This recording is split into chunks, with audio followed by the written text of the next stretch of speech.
மக்களே, இப்போ என்ன ஒரு விஷயம்னு பார்த்தீங்கன்னா, இப்போ விஜய் இருக்கிறாரு இல்லைங்களா? விஜய் நடிகராக மட்டும் இருந்தார் பார்த்தீங்களா? அப்போ பார்த்தீங்கன்னா, நடிகர் சத்யராஜ் அவர்கள் பார்த்தீங்கன்னா, விஜயை ரொம்ப புகழ்ந்து பேசுவார். சரிங்களா? விஜய் என் தம்பி, விஜய் ஒரு நல்ல நடிகர், ஒரு நல்ல மனிதர் அப்படின்னு சொல்லிட்டு நிறைய புகழ்ந்து பேசுவார். நம்ம நிறைய ஃபங்க்ஷனில் பார்த்துருக்குறோம். சரிங்களா? ஏன்னா விஜய் வந்து ஒரு உச்ச நடிகர். அது வந்து நம்ம எல்லாத்துக்குமே தெரிஞ்ச விஷயம். சரிங்களா? அதனால அவரும் பார்த்தீங்கன்னா ரொம்ப புகழ்ந்து பேசிட்டு இருந்தார்.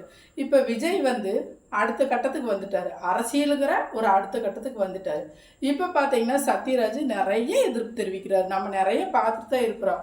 இப்போ பார்த்தீங்கன்னா அவங்க கூட அவங்க பொண்ணு சேர்ந்துக்குச்சு. சரிங்களா? விஜய்க்கு எதிராக கொடி பிடிக்கிறதுக்கு அவங்க பொண்ணு சேர்ந்துக்குச்சு. இப்போ பார்த்தீங்கன்னா கரூர் சம்பவத்துக்கு அப்புறம் சத்யராஜ் அவர்கள் வந்து ஒரு வீடியோ போட்டிருந்தார். என்ன வீடியோன்னு பார்த்தீங்கன்னா, திருடனாய் பார்த்து திருந்தாவிட்டால் திருட்டை ஒழிக்க முடியாதுன்னு சொல்லி ஒரு பாட்டு பாடி ஒரு வீடியோ போட்டிருந்தார். எல்லாரும் பார்த்துருப்பீங்கன்னு நினைக்கிறேன். நான் அந்த வீடியோ பார்த்தேன். அதனால தான் உங்ககிட்ட சொல்கிறேன். இப்போ திரு சத்யராஜ் அவர்களே, நீங்கள் திருடன் என்று யாரை குறிப்பிட்டீர்கள்?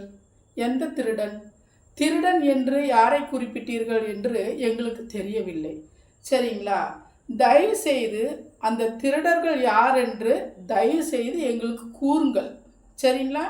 நீங்கள் சொன்னீங்கன்னா தான் எங்களுக்கு தெரியும் எந்த திருடா அப்படின்னு சொல்லிட்டு நாங்களும் கொஞ்சம் அடுத்த டைமு அந்த திருடர்கள்கிட்ட ஜாக்கிரதையாக இருக்க பார்க்குறோம். சரிங்களா?